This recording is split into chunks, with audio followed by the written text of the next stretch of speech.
Welcome! It's your girl Karma, and this is Karma Meets World, the channel devoted to like-minded women who are ready to expand their horizons for travel, dating, and finding love abroad. Hit that like button, smash that subscribe button, and click that notification bell so that you know every time I go live or post new content because frankly, your girl Karma's a busy girl, and you never know when or where I might pop up next. Maybe in your town. All right, so when I last left you, I had made a last minute decision to go from Barcelona to Ibiza. And I had arrived at the airport and was taking the taxi to the hotel. And I'm going to look at my notes a little bit because I want to get all the names of everything correct here. So I arrived at my hotel, which was the Vibra Mor Nostrum. And this was actually the best one that I could find last minute that was affordable. And when I arrived, I was pleasantly surprised that it was actually a nice hotel. I did notice a lot of families and young people, but overall, very clean, very large, nice, great bar area when you walked in and a pool area outside. But when I got to my room, to describe it as humble lodgings might be an overstatement. It wasn't exactly a jail cell, but the mattress seemed to be about this thick, and there was just a sheet there, no comforter, no extras that you would normally find in a hotel that I would think of that rating. But this taught a very valuable lesson, and so this will give us our first lesson to learn when we're traveling abroad is to choose the absolute best hotel that you can possibly afford. And for many people who like to travel abroad, they make it about the sightseeing. So sometimes they'll go a little cheap on the hotel because they want to do more activities or see more landmarks and spend more money on things like that. However, here at Karma Meets World, we do the opposite. We want the absolute best lodgings that we can find because the best lodgings will allow, one, for safety, and two, you want the best clientele available around you because, we're here like more socializing. We're not here to look at the landmarks necessarily. This is also a reason why we use the buddy system, not just for safety, but because when you're traveling with a buddy, it also brings the prices of things down a little bit so that you can afford a much better hotel than maybe if you were traveling on your own. All right, so what's a girl to do? You're in a hotel room and it looks like a jail cell. Just kidding, it wasn't that bad. But very bare minimum furniture in there. It was almost like they were afraid I was gonna, hurt myself with the furniture. So they only put like a dresser and a nightstand and a bed. I don't even think there was a lamp. So I don't know what was going on with that, but I did go downstairs and I asked them about that, and they said, "Oh, we're very full for the night." And apparently there was a level, like a tier system for the rooms, and depending on which tier you chose, you would get a wristband, and that wristband would give you access to things like the pool bar. They served breakfast, lunch, and dinner in kind of this large cafeteria.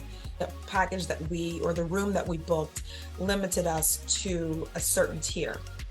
Unfortunately, we asked them, can you please upgrade us, just whatever is better than this?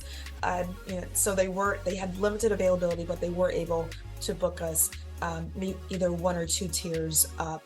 So we didn't have unlimited access to the complimentary bar and pool, but we could always go to the pool if we wanted to. And we didn't have free complimentary breakfast and dinner, but we could pay for breakfast and dinner, which was actually very good. It was more of a buffet style, but they had a huge array of food. I couldn't believe how much food they had available. Just anything you could think of was available for each meal. And so I really appreciated the staff for upgrading us so that we would have access to a much better room. And the room ended up being very modern, had very nice accommodations, nice walk-in shower, with water closet and much nicer linens and bedding and furnishing. And we also had actually a balcony that went out to the second floor bar and pool. It wasn't really a pool, it was more like a waiting pool, or I don't know, something to put your feet in. I didn't really understand what the people were doing out there, but they were rocking to the music. There was a DJ, there was a bar, and I was just grateful to not be in the jail cell. All right, so my first night out, I went to the Marina area, and I don't have the specific name of the Marina, but it was where there was a restaurant called Trattoria del Mar and Piccola Cucina, and let me see, Bartovinto. I don't have the name of that one, but we went to the Marina for dinner, and it was really great. They had DJs playing, it was on the water, lots of boats, lots of people around. And you know how I feel about boats. Like, boating is a very expensive hobby, and also a fun hobby. And so typically the clientele that would surround the Marina would be a higher end. So I would highly recommend going to the Marina. Like I said, there were 2 restaurants where we had tapas. It was actually very good. All of the food was very good, and the DJ was excellent. And that was at Trattoria del Mar and Piccola Cucina. All right, night 2, I actually went to a neighboring island called Tera, and I will do a part 1, or it's actually just going to be a very short snippet because it was kind of uneventful, but I kind of need to tell you what not to do. So that'll be coming up in the next video. All right, so like I said, the next day I went out to Formentera, and when I returned, I went to STK. STK is a pretty popular restaurant in places like New York, and they had a lot of live acts. It was very interesting. They had dancers, they had various acts, people in costumes, very exciting. The music was amazing, the food was great, but the one strange thing that stuck out to me was it seemed like there were a lot of single women. I don't know if they were there for a bachelorette party or what was going on, but there did seem to be a lot of single women and couples. So if you're looking to meet someone single and you're a guy, maybe you're in luck, but if you're a girl, I would ditch it. Okay, one of the things I was surprised to discover is that it seemed like either Monday or Tuesday, most places were closed. So I couldn't find anywhere really to go for lunch or dinner that was really happening in the area of Ibiza where I was. And I will post that name up here for the area where I went. Apparently the southeastern shore is where the airport is, but the western shore is where the really popping coast is, and places like Cafe Del Mar, which is where I really wanted to go. It was closed the day that I finally wanted to go. But I just wanted to put that out there, that that's something to remember, that it's either Monday or Tuesday that many places will be closed, at least in the area of Ibiza where I was, but they might be open in other areas. So I'll try to make a part 2 to amend that if I can find some locations that are open. All right, so while I could not get into Cafe Del Mar that day, I did travel a little further north, so northeast coast, and I went to an amazing restaurant on the cliffside overlooking the ocean, and the name of it was Amante, Amante. So find that name in the corner there, and it was gorgeous. The food was amazing. I believe I had a black ink squid pasta. It was just, everything was fantastic. The drinks were wonderful. The view was phenomenal. Very high-end, tip-top, amazing. I highly recommend that you go there for lunch. As far as dinner, I don't know what the vibe would be, but definitely for a late lunch or an early dinner, I highly recommend Amante. For dinner on my last night, I went to a restaurant called Bambu Buddha.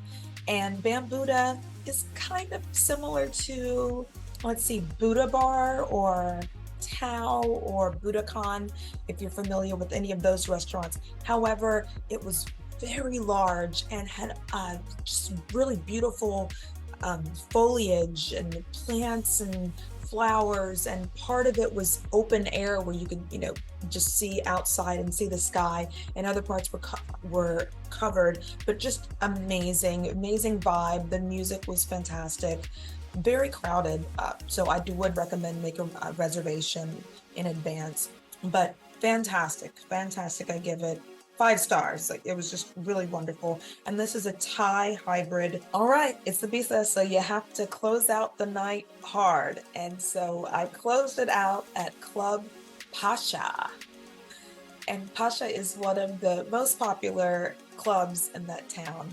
Oh, and I'm just remembering, the name of the marina was Elvisa. Marina Elvisa. And so Pasha is close to Marina Elvisa. And this place is packed. I cannot believe how many bodies fit into that club, but it is something that you must do if you ever go to Ibiza. There were dancers. I believe there was a special DJ or a special artist who was performing that night. I wasn't familiar with them, but everyone else seemed to know exactly who it was, and the club was packed. We were all standing like this. You could not move, but it was a great time. And so that's how I closed out my stay in Ibiza. All right, so I know you're dying to find out what happened when karma swiped to the right. So what happened was nothing. How is this possible? No, but seriously, I actually was speaking with so many people online. Again, just like in Barcelona, had so many hits. Same thing happened in Ibiza. I was talking to several people, but for some reason, I was just never able to connect with anyone. No one showed up when they were supposed to. I don't know.